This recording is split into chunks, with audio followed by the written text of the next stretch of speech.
وليس وراء ذلك من النصيحة والأمانة شيء ولكن اختبرهم بما ولوا للصالحين قبلك فاعمد لأحسنهم كان في العامة أثرا وأعرفهم بالأمانة وجها.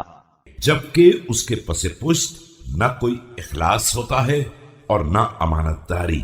پہلے ان کا امتحان لینا کہ تم سے پہلے والے نیک کردار حکام کے ساتھ ان کا برتاؤ کیا رہا ہے، پھر جو عوام میں اچھے اثرات رکھتے ہوں اور امانت داری کی بنیاد پر پہچانے جاتے ہوں انہی کا تقرر کر دینا.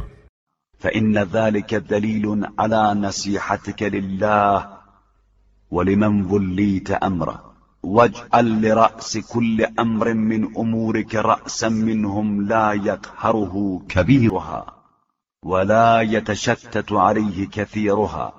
کہ یہ اس امر کی دلیل ہوگا کہ تم اپنے پروردگار کے بندے مخلص اور اپنے امام کے وفادار ہو.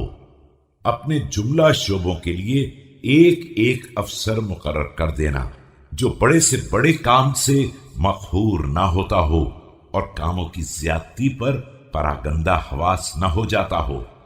ومهما كان في كتابك من عيب فتغابيت عنه ألزمته ثم استوص بالتجار وذوي الصناعات وأوص بهم خيرا المقيم منهم والمضطرب بماله والمترفق ببدنه. اور یہ یاد رکھنا کہ ان منشیوں میں جو بھی عیب ہوگا اور تم اس سے چشم پوشی کرو گے اس کا مواخذہ تمہیں سے کیا جائے گا.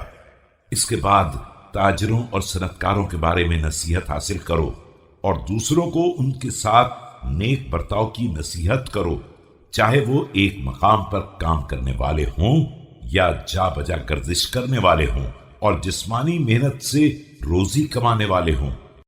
فإنهم مواد المنافع وأسباب المرافق وجلابها من المباعد والمطارح في برك وبحرك وسهلك وجبلك وحيث لا يلتئم الناس لمواضعها ولا يجترئون عليها.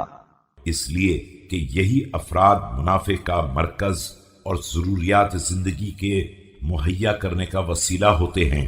یہی دور دراز مقامات پر و بحر کوہ و میدان ہر جگہ سے ان ضروریات کے فراہم کرنے والے ہوتے ہیں جہاں لوگوں کی رسائی نہیں ہوتی ہے اور جہاں تک جانے کی لوگ ہمت نہیں کرتے ہیں.